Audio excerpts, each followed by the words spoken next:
ମନ୍ଦିର ଭିତରେ ନଗରୀର ଶାସନ ସମିତିର ବୈଠକ ହେଉଥିଲା। ଜଣେ ଦୀର୍ଘକାୟ ବ୍ୟକ୍ତି କହୁଥିଲେ, ସୁଖର କଥା, ଆମେ ଏ ବର୍ଷ 3ଟି ଯାକ ପାପକୁ କାବୁ କରି ପାରିଛୁ। ବଳି ପାଇ ଦେବୀ ଆପ୍ୟାୟିତା ହେବେ। ସେମାନଙ୍କୁ ଥରେ ଦେଖିବା, ନଗରୀର ସର୍ଦ୍ଦାର କହିଲେ। ଦୀର୍ଘକାୟ ବ୍ୟକ୍ତିଟି ସମିତିର ସଦସ୍ୟମାନଙ୍କୁ ଗୋଟାଏ ପ୍ରକାଣ୍ଡ ଜନ୍ତା ପାଖକୁ ନେଇଗଲେ। ତହିଁ ଭିତରେ ଥିଲେ 3ଟି ହୃଷ୍ଟପୁଷ୍ଟ ବନ୍ଦୀ। ସେ ନିଶୁଆଟି ହେଲା କାମ, ଦାଢ଼ିଆ ଜଣକ କ୍ରୋଧ ଏବଂ ସେ ପଗଡ଼ିବନ୍ତଟି ଲୋଭ। ଦୀର୍ଘକାୟ ବ୍ୟକ୍ତିଟି ଚିହ୍ନାଇ ଦେଲା। ସମିତିର ସଭ୍ୟମାନେ ତାପରେ ଯେଉଁ ତୀକ୍ଷ୍ଣ ତରବାରୀ ସାହାଯ୍ୟରେ କାମ, କ୍ରୋଧ, ଲୋଭ ବଳି ପଡ଼ିବା କଥା, ସେ ଗୋଟିକର ଧାର ପରୀକ୍ଷା କରି ସନ୍ତୋଷ ପ୍ରକାଶ କଲେ। ଅଦୃଶ୍ୟ ସନ୍ନ୍ୟାସୀ ଅଦୃଶ୍ୟ ରାଜୁକୁ କହିଲେ, ଏ ନଗରୀକୁ ଏହି କ୍ଷଣି ଧ୍ୱଂସ କରିଦେବାକୁ ମନ ହେଉଛି। କହିବା ବାହୁଲ୍ୟ, ତାଙ୍କର ସେ କ୍ରୁଦ୍ଧ କଣ୍ଠସ୍ୱର ରାଜୁ ବ୍ୟତିରେକେ ଆଉ କେହି ଶୁଣିପାରିଲେ ନାହିଁ। ସେ ପୁଣି କହିଲେ, ମୁଁ ଏ ଅଧମମାନଙ୍କ ପୂର୍ବପୁରୁଷଙ୍କୁ ସେମାନଙ୍କ ନିଜ ଚେତନାର କାମ, କ୍ରୋଧ, ମୋହ କିପରି ଦିବ୍ୟ ଶକ୍ତି ଆଗରେ ତ୍ୟାଗ କରିବାକୁ ହେବ ତାହା ବୁଝାଇଥିଲି। ସେମାନେ କେତୋଟି ହତଭାଗ୍ୟ ବିଦେଶୀଙ୍କୁ ଧରି ଆଣି ସେମାନଙ୍କୁ ଗୋଟାଏ ଗୋଟାଏ ଦୁର୍ଗୁଣ ନାମରେ ନାମିତ କରି ବଳି ଦେଇ କର୍ତ୍ତବ୍ୟ ସମ୍ପାଦନ କରୁଛନ୍ତି। ହାୟ ରେ ମଣିଷ!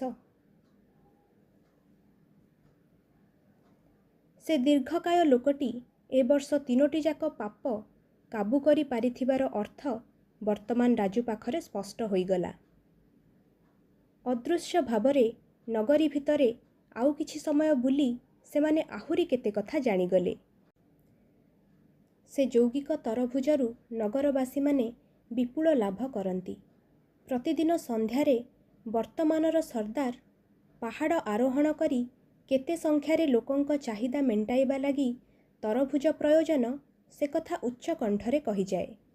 ଗ୍ରାମ ଗ୍ରାମାନ୍ତରରୁ ଆସି ଆତିଥ୍ୟ ଗ୍ରହଣ କରିଥିବା ବ୍ୟକ୍ତିମାନେ ମଧ୍ୟ ସେ ସଂଖ୍ୟାର ଅନ୍ତର୍ଭୁକ୍ତ। ସକାଳେ ପାହାଡ଼ ଉପରେ ବିଶାଳ ତରଭୁଜ ଆବିର୍ଭୂତ ହୋଇ ସୂର୍ଯ୍ୟ କିରଣରେ ଝଲସିତ ହେବାର ସେ ଅଦ୍ଭୁତ ଦୃଶ୍ୟ ତଥା ତରଭୁଜର ଅବର୍ଣ୍ଣନୀୟ ସ୍ୱାଦରେ ଆକୃଷ୍ଟ ହୋଇ ହଜାର ହଜାର ନରନାରୀ ସେଠାକୁ ଆସି ସପ୍ତାହ ଶେଷ ବିତାଉଥିଲେ। ଅବଶ୍ୟ ଅତିଥି ଭବନରେ ସ୍ଥାନ ପାଇଁ ଓ ତରଭୁଜର ସାମାନ୍ୟ ଅଂଶ ପାଇଁ ସେମାନଙ୍କୁ ପ୍ରଚୁର ମୂଲ୍ୟ ଦେବାକୁ ପଡ଼ୁଥିଲା। ଏହିପରି ଭାବରେ ଜଣେ ଭାଗ୍ୟବାନ ପୂର୍ବପୁରୁଷଙ୍କ ଦ୍ୱାରା ପ୍ରାପ୍ତ ବର ଉପରେ ସେ ବସତିର ଜନସାଧାରଣ ନିଜ ନିଜର ଉନ୍ନତି ସାଧନ କରି ଦୀର୍ଘ ସମୟ ଶୋଇବା ଅଥବା ଘୁଙ୍ଗୁଡ଼ି ମାରିବା ଭଳି ପ୍ରତିଯୋଗିତାରେ ବ୍ରତୀ ହୋଇ କାଳ କାଟୁଥିଲେ। ବର୍ଷକରେ ଥରେ ବିଦେଶରୁ ମଣିଷ କିଣି ଅଥବା ହରଣଚାଳ କରି ଆଣି ସେମାନଙ୍କୁ ବଳି ଦେଉଥିଲେ। ସୂର୍ଯ୍ୟାସ୍ତ ବେଳକୁ ସନ୍ନ୍ୟାସୀ ଓ ରାଜୁ ପୁଣି ପାହାଡ଼ ଶୀର୍ଷକୁ ଲେଉଟି ଆସିଥାନ୍ତି। ତରଭୁଜ ଲଟା ପାଖରେ ଗୋଟିଏ ପଥର ଉପରେ ବସି ଦୁହେଁ ଗପସପ କଲାବେଳେ ଝଲମଲ ପୋଷାକ ପରିହିତ ନଗରୀର ସର୍ଦ୍ଦାର ଆସି ସେଠାରେ ପହଞ୍ଚିଲା। ସେ ଗୁମ୍ଫାର ଦ୍ୱାର ଖୋଲା ଥିବାର ଦେଖି ଆଶ୍ଚର୍ଯ୍ୟ ହୋଇ ଏଣେ ତେଣେ ଅନାଇବା ସଙ୍ଗେ ସଙ୍ଗେ ଥରେ ଗୁମ୍ଫାର ଅନ୍ଧକାର ଅଭ୍ୟନ୍ତର ଭିତରକୁ ଦୃଷ୍ଟିପାତ କରିବାକୁ ଚେଷ୍ଟା କଲା। ସେଥିରେ କିଛି ଲାଭ ନ ହେବାରୁ ସେ ଚିରାଚରିତ ଅଭ୍ୟାସ ଅନୁସାରେ ନିଜ ବରାଦ ଶୁଣାଇଦେଲା। ଆଗାମୀକାଲି 20,000 ମଣିଷଙ୍କ ଚାହିଦା ମେଣ୍ଟାଇବା ଭଳି ତରଭୁଜ ଲୋଡ଼ା। 20,000? ପ୍ରଶ୍ନ କଲେ ସନ୍ନ୍ୟାସୀ। ସେ ନିଜକୁ ତଥା ରାଜୁକୁ ଏଥର ଦୃଶ୍ୟମାନ କଲେ। ବର୍ଷ ବର୍ଷ ଧରି ସେଠି ସର୍ଦ୍ଦାର କେବଳ ନିଜ କଣ୍ଠସ୍ୱର ନିଜେ ହିଁ ଶୁଣି ଆସୁଥିଲା। ଆଜି ହଠାତ୍ ଏକ ଦ୍ୱିତୀୟ ସ୍ୱର ଶୁଣି ସେ ଚମକି ପଡ଼ିଲା। ଆପଣ କିଏ ଆଜ୍ଞା? ସେ ସସଂକୋଚେ ପ୍ରଶ୍ନ କଲା। ତମେ କ'ଣ ଗୁମ୍ଫା ଭିତରେ ଥିବା ସନ୍ନ୍ୟାସୀଙ୍କ କଥା ଶୁଣିନଥିଲ? ତାଙ୍କରି ବିଭୂତିରୁ ତରଭୁଜ ଫଳେ ବୋଲି ଜାଣିନଥିଲ? ସନ୍ନ୍ୟାସୀ ପଚାରିଲେ।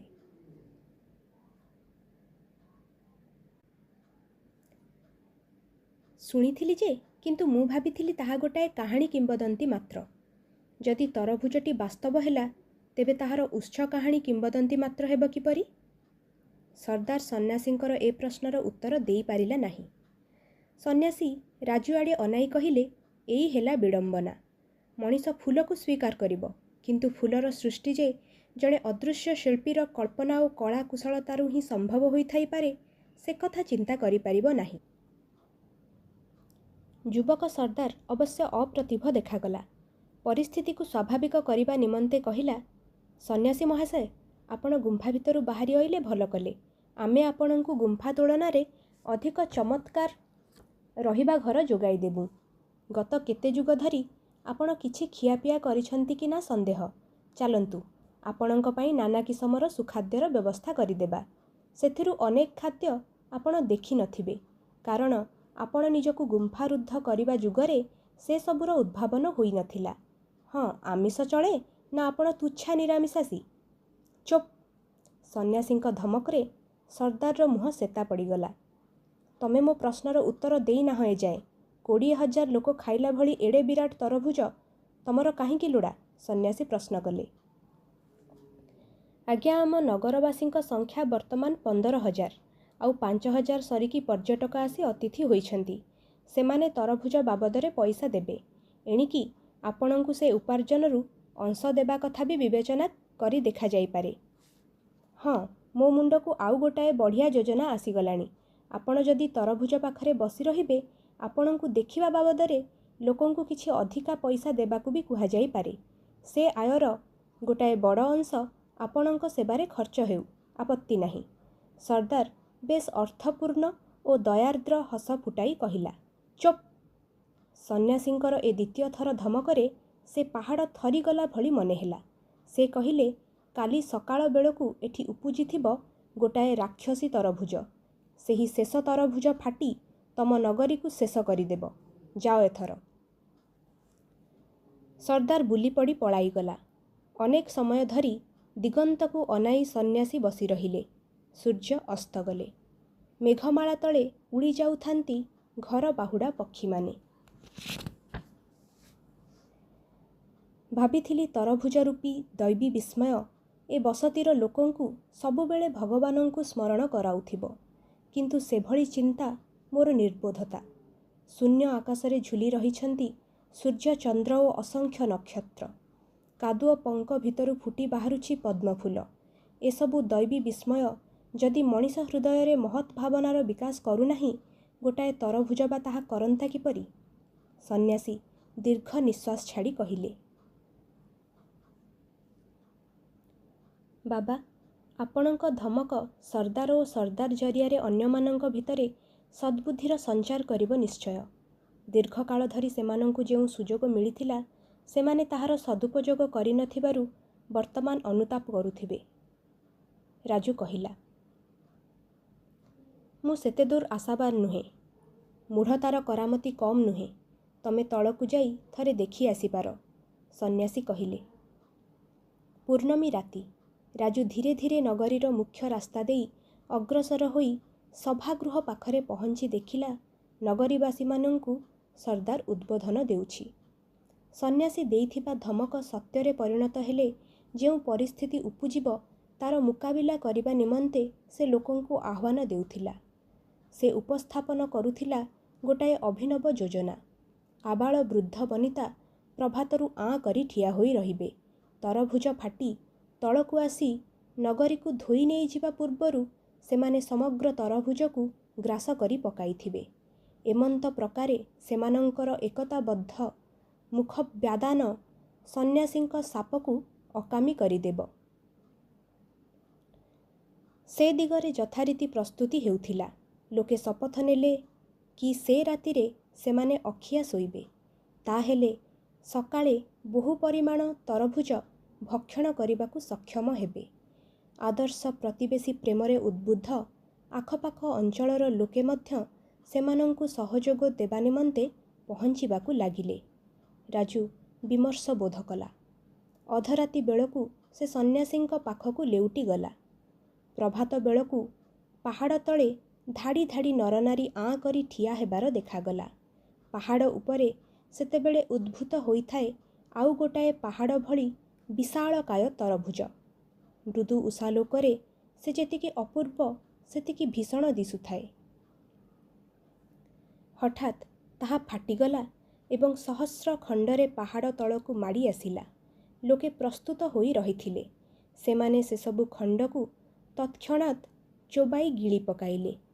ଧକ୍କାର ପ୍ରାବଲ୍ୟରେ କେହି ଯଦି ଭୂତଳଶାୟୀ ହେଉଥାଏ, ସେ ସେହି ଅବସ୍ଥାରେ ହିଁ ତରଭୁଜ ଖଣ୍ଡକୁ ଜାବୁଡ଼ି ଧରି ତାକୁ ଖାଇଯାଉଥାଏ।